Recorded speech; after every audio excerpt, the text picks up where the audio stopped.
Eu sempre digo que lutar MMA é também um jogo de xadrez. A estratégia correta pode vencer uma luta, mas eu vou além.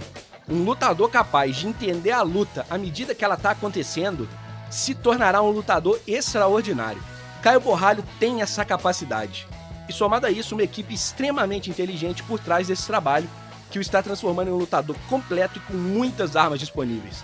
E uma variedade de armas somada a uma capacidade incrível de saber como usar cada arma no decorrer de uma luta é algo para poucos.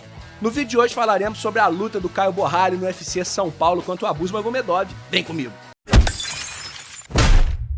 Fala rapaziada, sejam bem-vindos a mais um vídeo do canal Punch. Meu nome é Igor Serafini e é um prazer imenso ter você aqui comigo novamente para o segundo round de vídeos do canal nesse domingo, pós o UFC São Paulo. Então, hoje foram dois vídeos, teve um vídeo mais cedo, depois desse vídeo dá uma passadinha lá, falei do Malhadinho. No vídeo de hoje, no vídeo de agora, nós vamos falar do Caio Borralho, tá certo? E ó, se você tá aqui pela primeira vez, meu amigo, se inscreve aí no canal. Mesmo vale se você já esteve aqui e ainda não é inscrito, dá uma olhadinha aí, confere aí se você já tá inscrito. Se não tiver, clica aí, você não vai se arrepender. Todos os dias eu tô aqui às 19h30 falando de MMA, então vai ser um prazer imenso pra mim compartilhar essa paixão por esse esporte com vocês, eu te garanto, tá certo?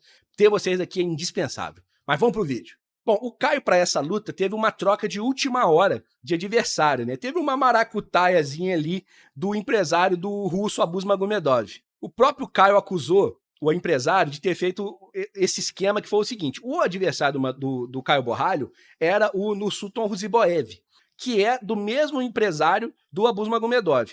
Então, vamos lá, marcaram a luta pro UFC São Paulo e ficou lá o camp inteiro fazendo treinamento para lá, treinamento para cá. O Caio, claro, se preparando pro Ruziboev, assistindo luta do Ruziboev, fazendo estratégia pro Ruziboev. Só que lá do lado dos caras, o que estava acontecendo? O Nursulton Ruziboev, que costuma fazer camp nos Estados Unidos, estava lá no país dele. Ao mesmo tempo, o Abus Magomedov estava provavelmente se preparando lá no sapatinho para enfrentar o Borralho. E quando chegou perto da luta, o que aconteceu? Caiu a luta do Ruziboev, que alegou lesão, e entrou a luta do Abus Magomedov, uma artimanha. E o Caio Borralho já falou sobre isso, inclusive, acha que realmente foi uma artimanha aí do empresário malandro. Mas o Caio falou que eles iriam se arrepender disso e cumpriu a palavra na luta de ontem. O Abus Magomedov é um adversário perigoso. Essa era a terceira luta no UFC dele, a primeira luta ele ganhou muito rápido, nocauteou, é um lutador muito intenso no início, especialmente no primeiro round, né? A segunda luta já foi direto para enfrentar o Sean Strickland, né? Que na época não era campeão, mas veio se tornar na luta seguinte. O fato é que o Sean Strickland tomou uma pressão imensa no primeiro round e o cara morreu no segundo round e o Strickland foi lá e nocauteou. Então já dava para saber mais ou menos como é o gás do cara aí ao decorrer dos rounds. E a estratégia do Caio Borralho girou muito em torno disso. Então a luta começou com os dois lutadores se estudando muito, medindo a distância, o Caio receoso, claro, com esse início forte do Magomedov. Mas uma coisa que eu observei foi que o Caio testou uma variedade de golpes muito grande. Jabs, golpes no corpo, chutes baixos, chute alto. O Caio estava fazendo uma variedade grande de golpes para ver como que o russo reagia a cada um desses golpes, né?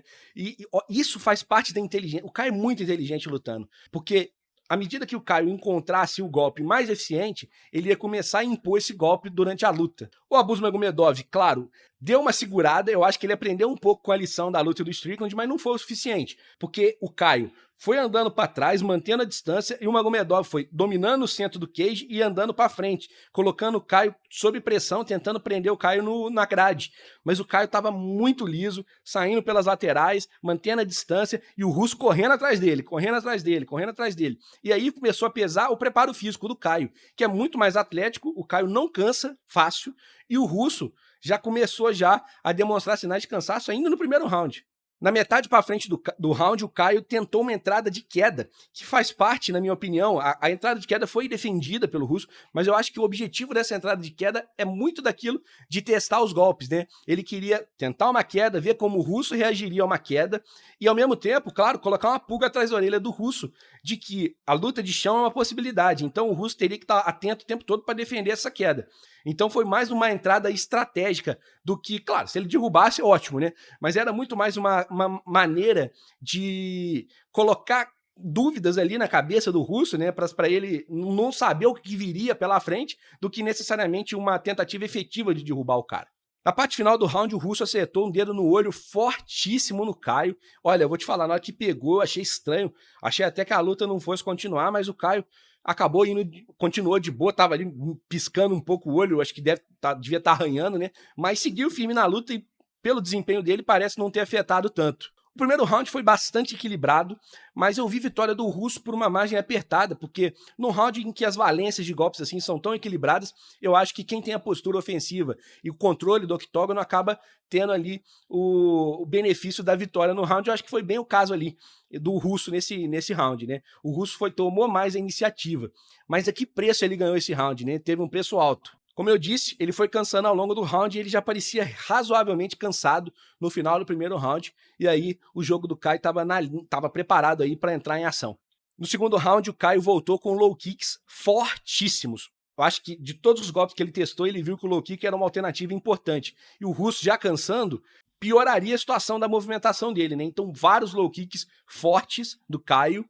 Só que aí o Caio começou a expandir as possibilidades e, além dos low kicks, começou a dar uns jabs duríssimos. E esses jabs entraram. Então eu acho que depois de pegar aquela informação do primeiro round, que ele foi juntando, aquele teste de golpes, ele compilou aquilo na mente dele de nerd e falou, é isso, chute baixo jab, chute baixo jab. E, meu amigo, entrou tudo. Um monte de jab na fuça do Abus Magomedov, um monte de chute duríssimo na panturrilha do Abus Magomedov, e o cara foi ficando cada vez mais lento para reagir a esses golpes, especialmente os jabs. O Caio ia para frente na postura do karatê, bum, encaixava o jab, o cara tomava, assim, sempre engolia.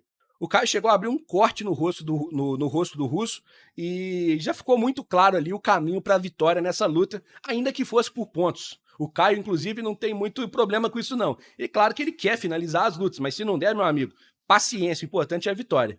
Para mim, com todo esse combo aí de jabs e chutes, vitória claríssima do Caio Borralho no segundo round, indiscutível. Para mim, estava empatado até ali. E no terceiro round, na primeira metade dele, a estratégia foi a mesma. Chute baixo, jab, continuou funcionando perfeitamente, conectando tudo. O Caio já estava vencendo o terceiro round com uma margem grande, na minha opinião. Só que, à medida que esses jabs foram conectando, obviamente, a situação do russo foi piorando. Ele foi ficando mais cansado, foi ficando mais sensível e o Caio foi ficando mais próximo de até finalizar a luta. Foi então que o Caio percebeu que o russo começou a sucumbir, deu um passo à frente e deu uma joelhada voadora que conectou no queixo do russo. O russo já ficou meio mole ali, não chegou a cair, mas ficou meio mole. O Caio foi para cima, colocou ele na grade, ele já deu uma sucumbida, colocou o joelho no chão, o Caio foi para a luta de chão, pegou as costas e aí acabou, né? Aí virou festa, progrediu em diversas posições, tentou finalizar, acabou não conseguindo a finalização, mas ele progrediu muito nas posições, né? Porque a pontuação no chão vai muito de você sair de uma posição, progredir para outra, pegar as costas. O Caio fez tudo isso, fez um jogo de chão muito eficiente, progrediu muito, pontuou diversas vezes e ganhou com muita clareza o terceiro round. A verdade dos fatos é que no terceiro round o Abus Magomedov estava completamente dominado pelo Caio. Foi algo realmente assim muito nítido. Vitória para mim claríssima do Caio, 29-28, tendo margem para uma interpretação de 30-27 também, tá? Porque o primeiro round foi muito equilibrado. A capacidade do Caio de fazer uma leitura da luta em 100% do tempo e criar a estratégia mais adequada para a luta é fenomenal, gente. Fazia tempo que eu não via isso, se eu já vi algum dia um lutador com a mesma capacidade que o Caio tem de fazer isso. E eu acho que ele colocou essa cultura de lutar de forma inteligente na cabeça dele. Eu acho que todo o treinamento dele, todo o camp, toda a luta dele é feito com isso em mente. E isso vai fazendo com que ele desenvolva cada vez mais essa habilidade e tá ficando muito fora da curva, assim. É realmente nítido. Até um cara leigo vendo a luta do Caio percebe que ele vai ajustando o jogo de forma eficiente e realmente muito impactante durante a luta. Ele faz as escolhas exatamente mais corretas, em que o adversário vai sentir mais, e isso fica nítido. A luta vai evoluindo. A luta começa pau a pau e pouco a pouco, minuto a minuto, vai ficando melhor pro Caio. E isso é uma coisa realmente assustadora, porque não existe estratégia no mundo para lidar com isso. Se o Caio tem uma variedade grande de armas que ele pode usar, e o adversário, tudo que ele fizer na luta vai ser adaptado pelo Caio, é realmente uma coisa até frustrante, né? Pro psicológico do adversário do Caio. O cara já entra na luta sabendo que, putz, se eu fizer isso, ele vai reagir, se eu fizer aquilo, ele vai reagir. E isso deixa o cara num estado emocional inferior ao do Caio. Quanto aos russos, uma coisa é certa, eles são muito bons, duríssimos, mas quando eles cansam, eles arriam, tá? Eles não conseguem se manter com a pujança na luta, não. O psicológico deles, quando eles estão sem força física, sem estamina, é claramente de queda, né? Vale pro Chimaev, valeu pro Abus Magomedov, cara, assim, realmente é uma coisa que a gente tem visto de forma recorrente. Claro, cada lutador é um lutador, né? Não dá para pegar os russos como um todo e achar que, por exemplo, o Makhachev vai ser assim. Mas o Makhachev contra o Volkanovski na primeira luta também foi arriano. Menos do que os outros, mas foi arriano. Então, assim, calma, que os caras são bons, muito bons, mas não são invencíveis. E o Caio, ó, mais um. Já passou aí o limbo em mais um russo aí. Mais um pelo caminho do Caio que ficou. E a Fighting Nerds, galera, parece estar sempre um passo à frente nas instruções do corner, cara. Soma isso com a capacidade do Caio de ler a luta, é realmente um negócio fenomenal. No final da luta, o Caio pediu o Dricos du Plessis no microfone. Foi ousado, Caio. Eu, particularmente, acho impossível que casem essa luta, mas eu acho que a estratégia do Caio foi pedir o du Plessis, que é o primeiro no ranking, para acertar um cara do top 10. Então ele mirou no alto para ver se acerta mais embaixo, assim, no ranking. Eu acho que o Jack Hermansson ou o Roman Dolidze seriam nomes excelentes para o Caio entrar aí no ranking, tá? São nomes bem que estão numa posição boa do ranking, né? O Dolidze é o 7º, o Jack Hermansson é o 8º, e acho que são lutas boas pro Caio. São lutas duras, especialmente o Dolidze, mas são lutas que o Caio pode sim fazer e dar a ele aí uma oportunidade de chegar já perto do cinturão no curto prazo. O Caio, ele não é um lutador extremamente contundente, mas ele compensa isso sendo extremamente inteligente, e esse é um recurso raríssimo no MMA. E para além disso, a inteligência dele é na comunicação, né? Mesmo sabendo inglês, ele fez questão em se comunicar em português com o Michael Bisping ontem no Ibirapuera para prestigiar o público que estava na arena, né? E isso é uma coisa, mesmo sabendo inglês, tá? Porque às vezes o lutador fala em português e só porque não sabe inglês. O Caio sabe inglês, falou em português, comunicou com a arena, mas quando ele foi pedir o adversário, ele pediu licença para a arena e falou em inglês pro cara entender. Olha, isso, depois de uma luta, o cara cansado, tomou porrada ali, porque você bate, mas você apanha também, não tem jeito. Ele teve ali a frieza para pensar nisso tudo. Mostra muito de como o cara é esperto, de como o cara tem uma noção grande do que ele tem que fazer para chegar no topo. Mas a inteligência não é o único fator positivo do Caio, não, tá? O Caio, ele mostra uma obstinação muito grande e ele tem tudo para ser não só campeão do UFC, mas uma estrela do evento. Eu acho que ele tem esse potencial. A sua forma de comunicar, o seu carisma vai cativar os fãs no mundo inteiro à medida que ele for subindo no UFC, e você pode ter certeza que esse cara vai chegar longe e eu acho que tem uma grande chance de ser campeão no futuro. E se você gostou desse vídeo, então, meu amigo, deixa o like aí, é rapidinho, clicou, acabou, aí ó. Já deu tempo, clicou, é rapidinho. E, gente, ó, me ajuda muito. Inclusive, comentário também, tá? Ajuda demais, porque sinaliza pro YouTube que vocês gostaram do vídeo, que vocês querem engajar com o vídeo, tá certo?